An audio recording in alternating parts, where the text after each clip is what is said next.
Hello, dear aspirants. Welcome back to NatureNet, your one-stop destination for everything you need to crack UGC Net Home Science. I'm back with another video और हम आज printing process का ही digital printing discuss करने वाले हैं। मैंने कहा था कि डिजिटल हम थोड़ा सा डिटेल में समझेंगे क्योंकि इसमें प्रिंटर्स किस तरीके के होते हैं, इंक किस तरीके की यूज़ होती है, ये हम थोड़ा देखेंगे। Digital printing is also a part of machine printing. ठीक है, लेट्स गेट स्टार्टेड।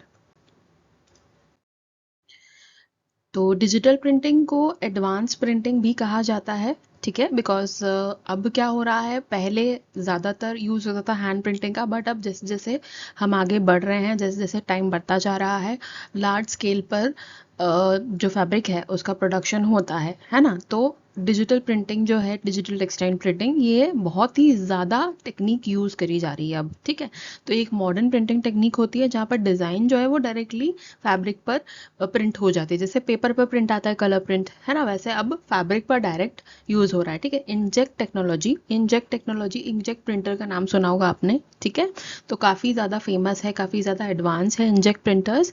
वैसी ही टेक्नोलॉजी इसमें भी यूज़ होती है जहाँ पर इंक जो है वो डायरेक्ट जो प्रिंटर है हमारा, वही डायरेक्ट आपके कंप्यूटर से जुड़ जाएगा, डायरेक्ट वो कमांड ले लेगा, आपको किस तरीके की डिज़ाइन चाहिए वो दे देगा। ठीक है, आप डिज़ाइन खुद भी कर सकते हैं या ऑलरेडी जो डिज़ाइन जो है प्री डिज़ाइंड है वो भी यूज़ कर सकते हैं। और फिर वो प्रिंटर में ही अलग से आपको डाई भी पुटअप करने की ज़रूरत नहीं पड़ती है, उसी में ही colour pigments, dyes and all उसमें ही रहता है, और वो उसको रीड करके एक तरीके से कंप्यूटर जैसे काम करता है। रीड करके जिस कलर का है सेम कलर मिला के और आपको प्रिंट वो करके दे देगा, जो भी स्टाइल जो भी डिज़ाइन आपको चाहिए उस पर। ठीक है, similar to a computer printer, देखो यहाँ पे लिखा भी है। ओके, तो काफ़ी फास्ट प्रोडक्शन अलाउ करता है, ब्रिलियंट कलर्स देता है, हाई प्रिसीशन होता है इसमें, इको फ्रेंडली प्रिंटिंग होती है, और लो वाटर और केमिकल यूज़ होता है यहाँ पर। ऑब्वियस रिसोर्सेज बहुत कम यूज़ होते हैं क्योंकि एक मशीन का काम होता है। हैंड प्रिंटिंग में काफ़ी सारे रिसोर्सेज ज़्यादा यूज़ होते हैं, वाटर चाहिए होता है, केमिकल्स चाहिए होते हैं। यहाँ पर ये सब कुछ बहुत कम लगता है। ठीक है, तो काफ़ी इको फ्रेंडली है। ग्लोबल यूज़ में इंडिया के अलावा कौन कौन सी कंट्रीज़ है जो यूज़ कर रही हैं? इटली, टर्की, स्पेन, ब्राज़ील, ये सारी भी यूज़ कर रही हैं, जिन्होंने डिजिटल डिजिटल प्रिंटिंग फैशन के लिए अडॉप्ट किया हुआ है। होम फर्निशिंग्स बनती है, टेक्निकल टेक्सटाइल्स बनते हैं, तो काफ़ी वाइडली अब डिजिटल प्रिंटिंग्स यूज़ होती हैं। ओके,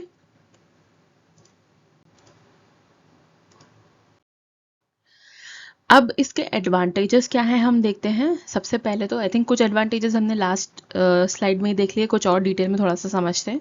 सबसे पहले तो हाई रिजोल्यूशन, डिटेल्ड और ब्राइट प्रिंट्स ये प्रोड्यूस करता है। ठीक है, मतलब आपको गलती बहुत कम दिखेगी यहाँ पर, और काफ़ी डिटेल्ड और हाई रिजोल्यूशन एचडी में मतलब आपको डिज़ाइन दिखेगा। मतलब छोटी से छोटी बारीकी भी डिज़ाइन अगर होती है, जैसे कहीं पर एक कलर भी अलग है, वाइट एग्जाम्पल वाइट आउटलाइन है, तो वाइट आउटलाइन आपको उभरी हुई दिखेगी, बहुत सुंदर दिखेगी, स्मज नहीं दिखेगा इसमें आपको।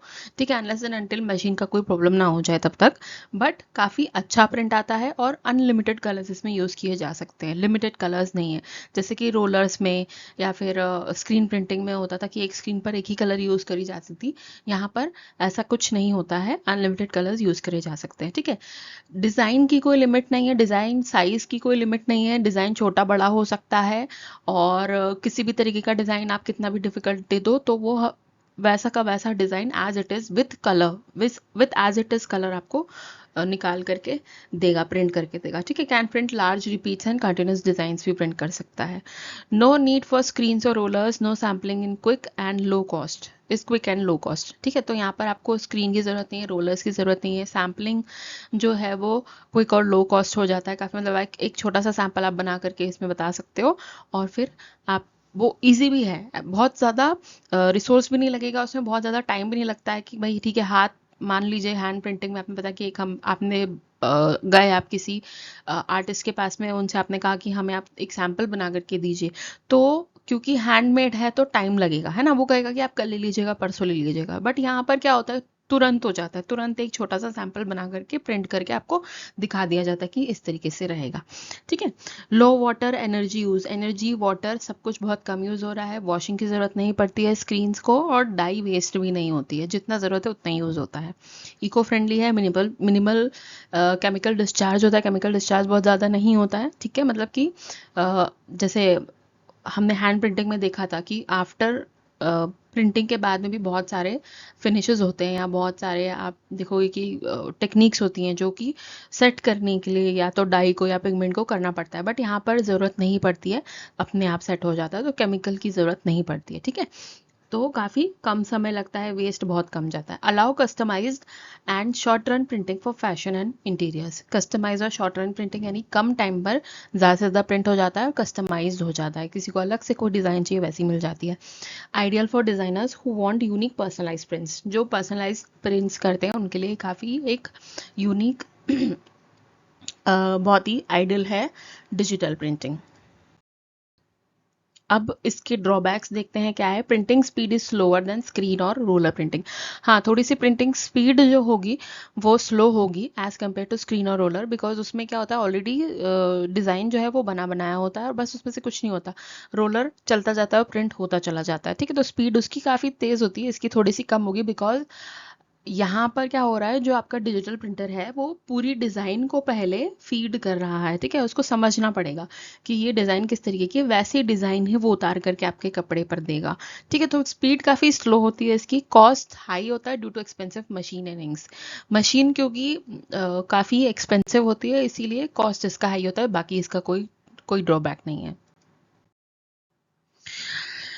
फिर डिजिटल प्रिंटिंग प्रोसेस कैसे होती है। सबसे पहले डिज़ाइन क्रिएशन होता है। Design is created on a computer using software like Adobe Illustrator और Photoshop and saved as TIFF files for best quality. ठीक है, तो बेस्ट क्वालिटी के लिए TIFF फाइल्स सेव होती है, जैसे हम नॉर्मल JPG में करते हैं, JPEG में करते हैं, बट अगर हम डिज़ाइन की बात करें तो TIFF फाइल्स में होती है, बिकॉज ये बेस्ट क्वालिटी होती है। ठीक है, और आप किसी भी फोटोशॉप ऐप से, सॉफ्टवेयर से डिज़ाइन बना सकते हैं, और ज़रूरी नहीं है कि इसको स्पेसिफिक है, डिज़ाइन कहीं से भी बनाई जा सकती है। ठीक है, फैब्रिक प्री ट्रीटमेंट। फिर फैब्रिक का प्री ट्रीटमेंट होता है। Fabric is coated with special chemicals to help absorb dye. Dye अच्छे से अब्जॉर्ब हो, इसलिए प्री ट्रीटमेंट होता है। प्री ट्रीटमेंट को क्या कहते हैं अब्जॉर्ब करने के लिए? मॉर्डेंटिंग, है ना, ये हमने पढ़ा था फिनिशेस में। तो मॉर्डेंटिंग होती है, केमिकल्स यूज होते हैं जिससे कि डाई अच्छे से अब्जॉर्ब हो जाए। फिर होती है प्रिंटिंग।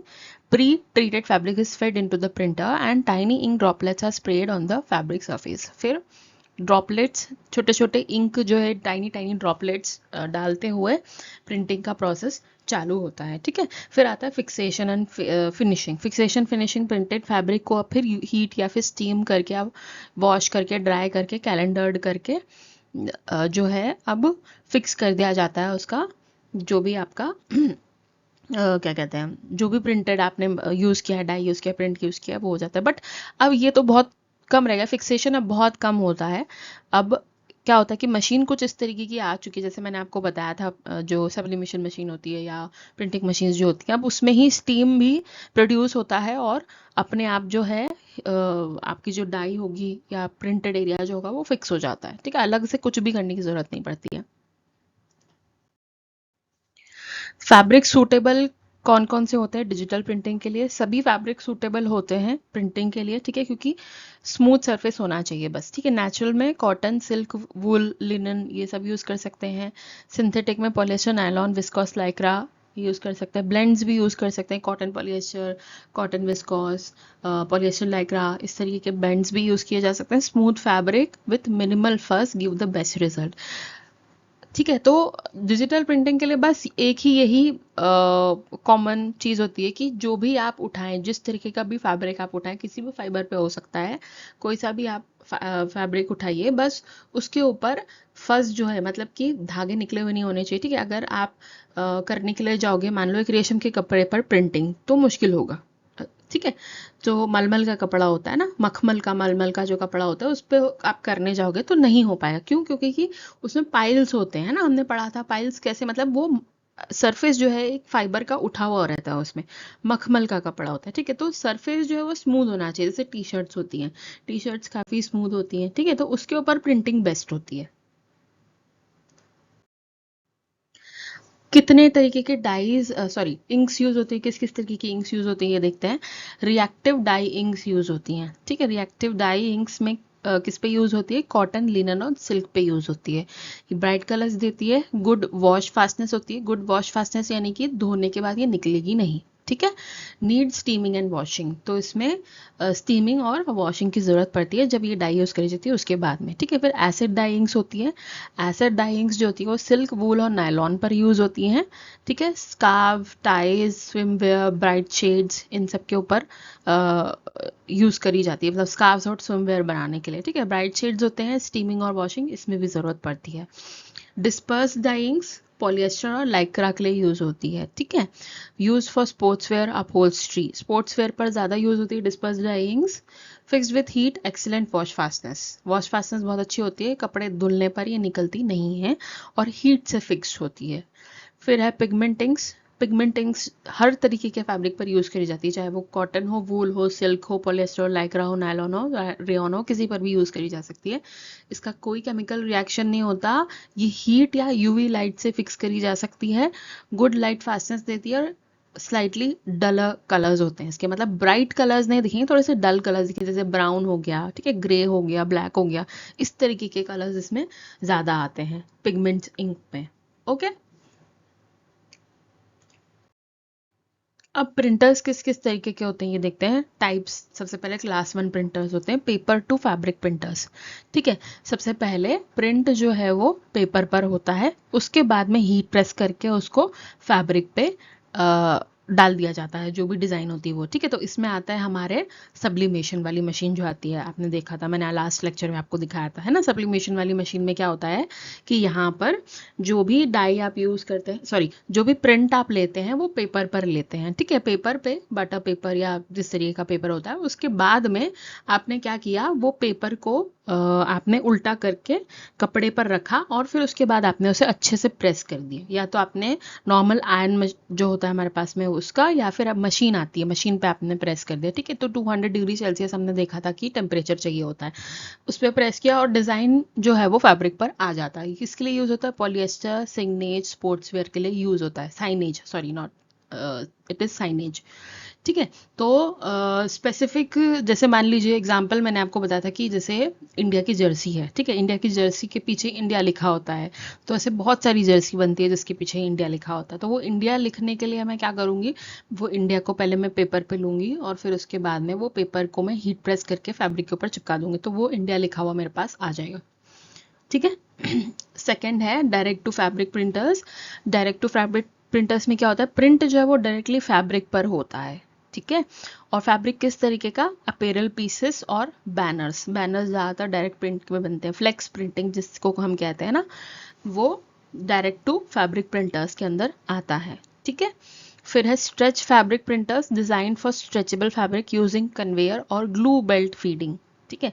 ऐसे फैब्रिक जो कि स्ट्रेच होते हैं, स्ट्रेच बेंड्स, जैसे कि स्पोर्ट्स वेयर्स, है ना। स्पोर्ट्स वेयर्स कैसे होते हैं, वो उनको व्हाट वी से कंफर्टेबल बनाया जाता है, स्ट्रेचेबल बनाया जाता है, क्योंकि स्पोर्ट्स में मतलब क्या है, जो भी एथलीट पर्सन है उसको भागना है, उसको कोई जंप करना है, ठीक है, वट एवर इज द जो भी एक्टिविटी हो, तो स्पोर्ट्स वेयर काफ़ी कंफर्टेबल बनाया जाता है, स्ट्रेचेबल बनाया जाता है, ऐसा नहीं कि भागे और फट जाए। ठीक है।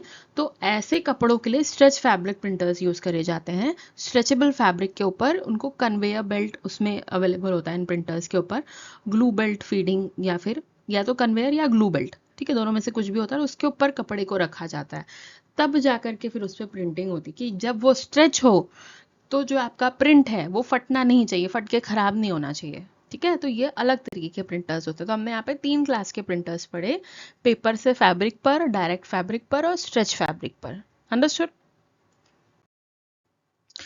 अब इंजेक्ट प्रिंटिंग टेक्नोलॉजीज किस किस तरीके की होती हैं वो हम देखते हैं। सबसे पहले ड्रॉप ऑन डिमांड। ठीक है।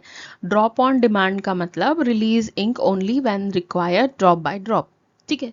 तो यहाँ पर ड्रॉप बाय ड्रॉप रिलीज होती है इंक जब रिक्वायर्ड होती है तब। ठीक है। Ink heated and injected disposable cartridges. ठीक है। डिस्पोजेबल कार्ट्राइजेस यानी कि मान लीजिए रिफिल, रिफिल जिसको हम कहते हैं, कार्ट्राइज आई थिंक आप सब लोग समझते होंगे, प्रिंटर्स में होते हैं जिसमें इंक होती है। ठीक है।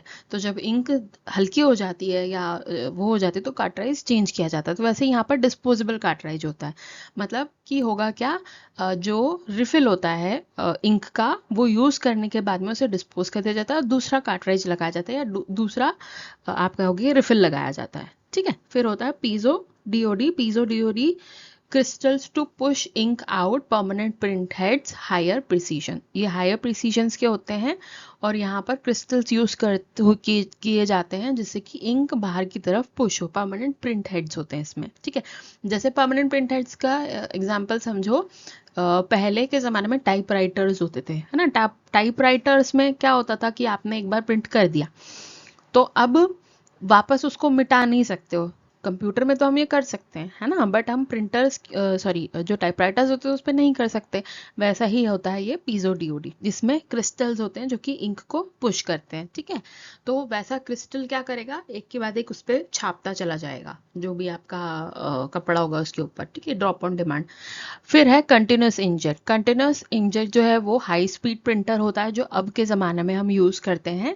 पहले ड्रॉप ऑन डिमांड होता था बट अब कंटिन्यूस होता है. ठीक है, तो इंक इसमें कंटिन्यूस फ्लो करती जाती है और ड्रॉपलेट्स जो है वो डिफ्लेक्ट करते हैं डिज़ाइन को using for high speed printing. ठीक है, जो कि अब यूज़ होता है. तो यहाँ पर हमको टाइम कम लगता है और स्पीड के हिसाब से, सॉरी, डिज़ाइन के हिसाब से हाई स्पीड में फटाफट फटाफट इंजेक्ट क्या करता है, डिज़ाइन बनाता चला जाता है, फ्लो चलता रहता है और फटाफट प्रिंट कर देता है. ठीक है,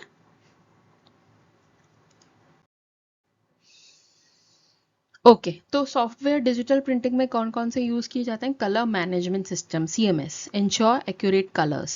ठीक है, पहला ये यूज होता है. दूसरा होता है रास्टर इमेज प्रोसेसर, RIP. ठीक है, convert image to print commands. फिर तीसरा है printer driver and layout software, controls pattern size and layout. ठीक है, अब तो ये अब इतना इजी हो गया है कि एक ही चीज़ में ये सारी चीज़ें आ जाती हैं. एक्यूरेट कलर्स जो आपको चाहिए वो आ जाते हैं. इमेज जो है वो प्रिंट कमांड से कन्वर्ट हो जाती है. पैटर्न साइज आप खुद से कंट्रोल, एक ही बटन पे कंट्रोल कर सकते हो, अलग अलग सॉफ्टवेयर की ज़रूरत नहीं होती. बट ये कुछ हैं जो अभी भी सॉफ्टवेयर इस तरीके के यूज़ करे जाते हैं. ठीक है, चलिए अब हम करेंगे कुछ क्वेश्चंस डिस्कस रिलेटेड टू हमारी प्रिंटिंग और डाइंग से. ठीक है, क्योंकि ये यूनिट यहाँ पर ख़त्म हो रहा है और इससे रिलेटेड कुछ अगर आपको याद आ रहा है, कुछ आपको डिटेल में समझना है तो प्लीज़ मुझे कमेंट्स में बताना. ठीक है, okay. So let's see. First question मैंने जून 2024 के क्वेश्चन पेपर से उठाया है. इसमें इन्होंने पूछा है traditional textile which is modern and resist block printed on both side. दोनों साइड पर ब्लॉक प्रिंटिंग मिलती है और geometrical motifs with a strong grid pattern in the shades of blue and red. ठीक है, तो इसमें इन्होंने पूछा है कि कौन सा ट्रेडिशनल टेक्सटाइल है जिसमें हमें कपड़े के दोनों साइड ब्लॉक प्रिंटिंग मिलती है. एक ही है अजरक, है ना. अजरक हमने देखा था जिसके कुछ इस तरीके की प्रिंटिंग होती है कि कपड़े के दोनों साइड हमको मिलती है ना. उसमें ज्योमेट्रिकल मोटिव्स और रेड और ब्लू शेड्स यूज होते हैं. ठीक है, तो आंसर है हमारा Ajrakh. Let's C.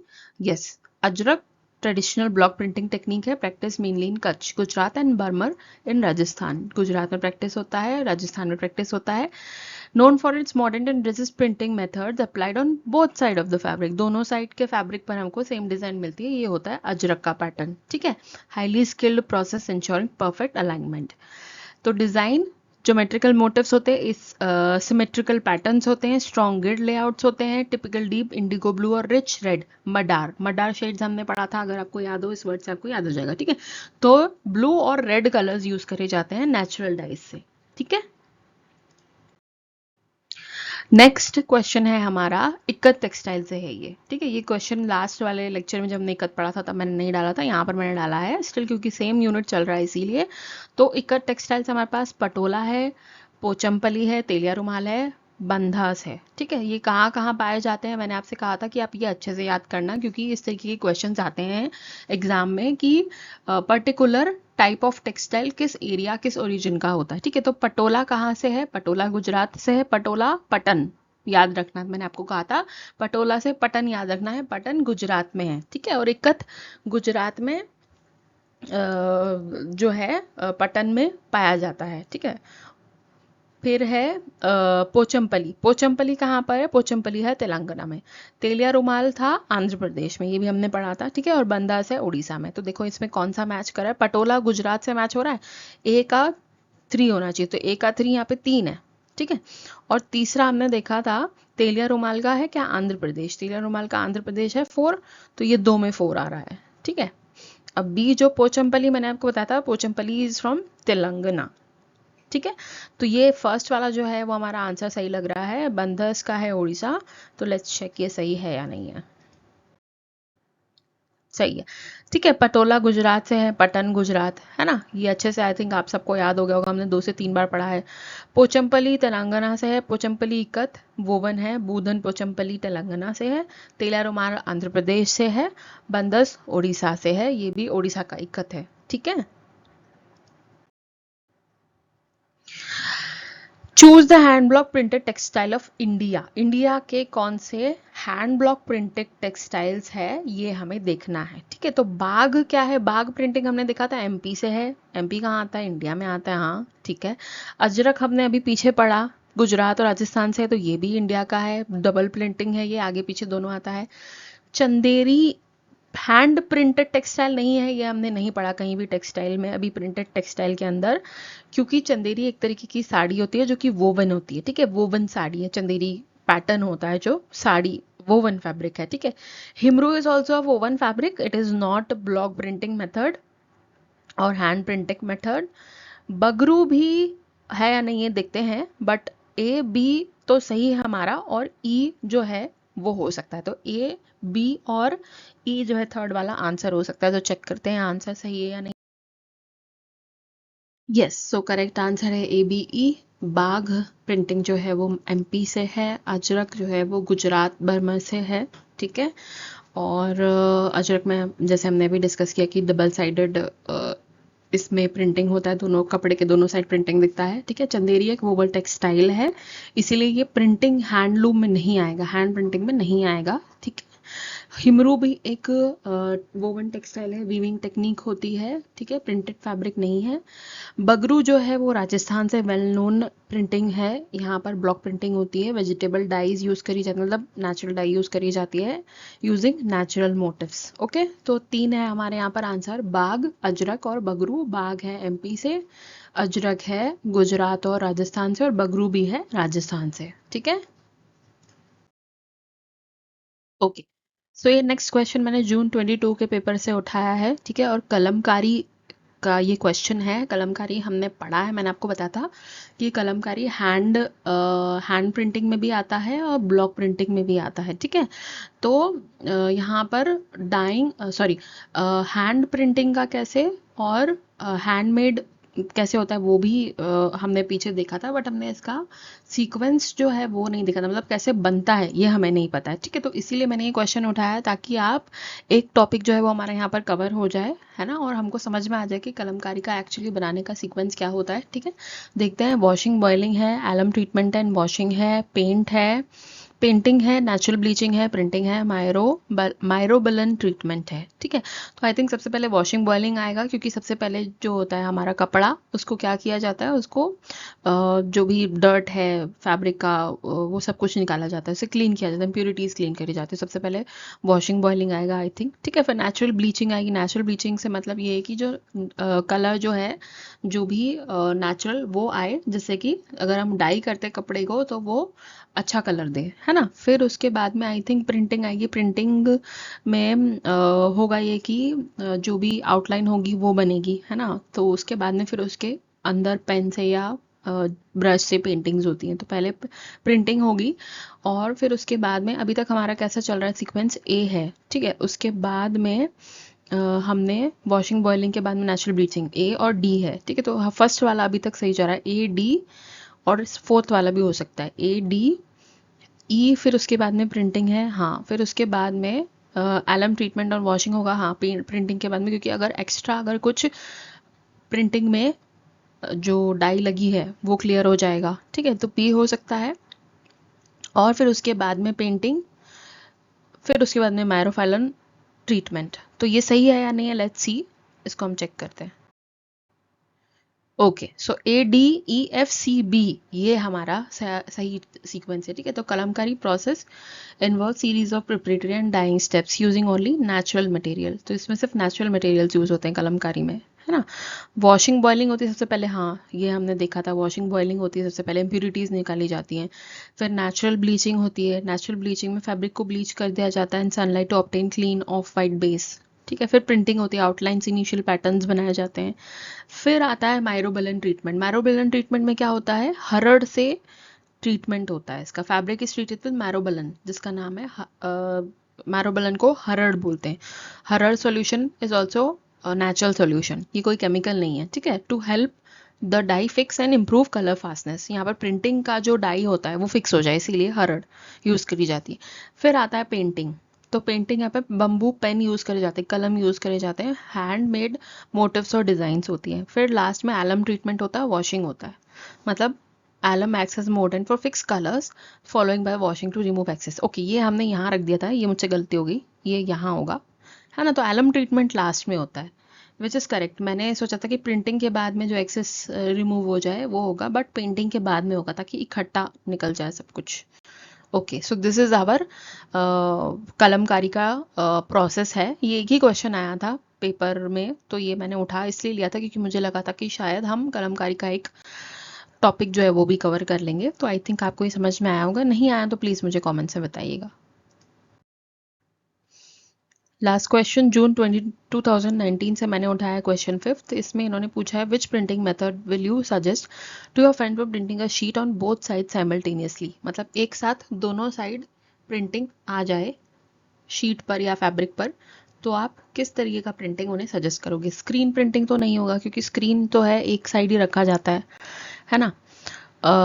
Duplex printing हो सकता है, डुप्लेक्स बिकॉज नाम ही डुप्लेक्स है इसका, ठीक है, दोनों साइड से प्रिंटिंग होती है। फोटोग्राफिक प्रिंटिंग नहीं हो सकता है, क्योंकि फोटोग्राफ एक ही तरफ आता है, दोनों साइड फोटोग्राफ नहीं आ सकता है। ट्रांसफर प्रिंटिंग क्या है ये देखते हैं। Transferring design from paper to fabric. Okay, so duplex ही है आंसर इसका। डुप्लेक्स प्रिंटिंग में दोनों साइड प्रिंटिंग होती है। ट्रांसफर प्रिंटिंग में पेपर से फिर ट्रांसफर किया जाता है फैब्रिक के ऊपर। और फोटोग्राफ प्रिंटिंग में इमेज रिप्रोडक्शन होता है, डबल साइडेड वर्क नहीं होता, मतलब ये एक ही साइड होगा। स्क्रीन प्रिंटिंग तो हमने देखा ही है, prints only one side at a time, ठीक है। मतलब अगर स्क्रीन प्रिंटिंग फिर दूसरा साइड चाहिए तो उसको पलटना पड़ेगा, एक साथ नहीं आएगा। साइमल्टेनियसली वर्ड यूज किया गया है क्वेश्चन में, साइमल्टेनियसली नहीं होगा, ठीक है।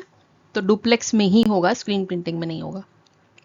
Okay, so that's all in this video. जल्दी से दूसरा टॉपिक लेकर के आऊँगी, तब तक के लिए वीडियो अच्छा लगा है तो लाइक कीजिए, दोस्तों के साथ शेयर कीजिए, अपने डाउट्स कमेंट सेक्शन में डालिए। नजर नेट को सब्सक्राइब नहीं किया अभी तक तो प्लीज़ सब्सक्राइब कीजिए। जो लोग भी प्रिपरेशन करने हैं नेट की होम साइंस से, उनके साथ में शेयर कीजिए इस चैनल को, और उन्हें भी कहिए सब्सक्राइब करने के लिए, ठीक है। और don't forget to hit the bell icon so that you never miss any update. Thank you so much.